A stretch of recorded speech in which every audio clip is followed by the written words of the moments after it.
तो always proud और अभी कैप्टन रिस्पॉन्सिबिलिटी है इंशाल्लाह इसको बखूबी। বাংলাদেশ নেই বিশ্বকাপে, খুব খারাপ লাগছে। 15 তারিখে বাংলাদেশের হয়ে ভারতের বিপক্ষে হবে প্রতিশোধের লড়াই।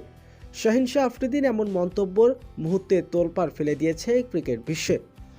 দর্শক, বাংলাদেশ বিশ্বকাপে নেই, এই খবর ক্রিকেট প্রেমীদের জন্য সত্যি কষ্টকর। বছরের পর বছর বড় টুর্নামেন্টে নিয়মিত অংশ নেওয়া দলটি এবারে বিশ্বকাপের মঞ্চে নেই, যা অনেক ভক্তদের হৃদয়ে হতাশার ছোঁয়া ফেলেছে।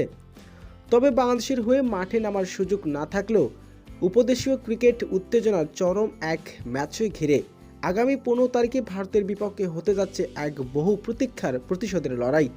সেখানে আগুন ঝরাতে প্রস্তুত পাকিস্তানের তারকা পেসার শাহিন শাহ আফ্রিদি। ম্যাচের আগে এক বিবৃতি শাহিন শাহ আফ্রিদি বলেন, ভারতের বিপক্ষে ম্যাচ মানে আলাদা কিছু। আমাদের লক্ষ্য স্পষ্ট, প্রতিশোধ নিতে চাই এবং পুরো শক্তি দিয়ে লড়াই করব। যে বাংলাদেশকে ভারত বিশ্বকাপ খেলতে দেয়নি, তাদেরকেও আমরা আর বিশ্বকাপের ফাইনাল ম্যাচ খেলতে দেব না। শাহিন শাহ আফ্রিদির এই বক্তব্য রীতিমতো তোলপাড় ফেলে দিয়েছেন ক্রিকেট বিশ্বে।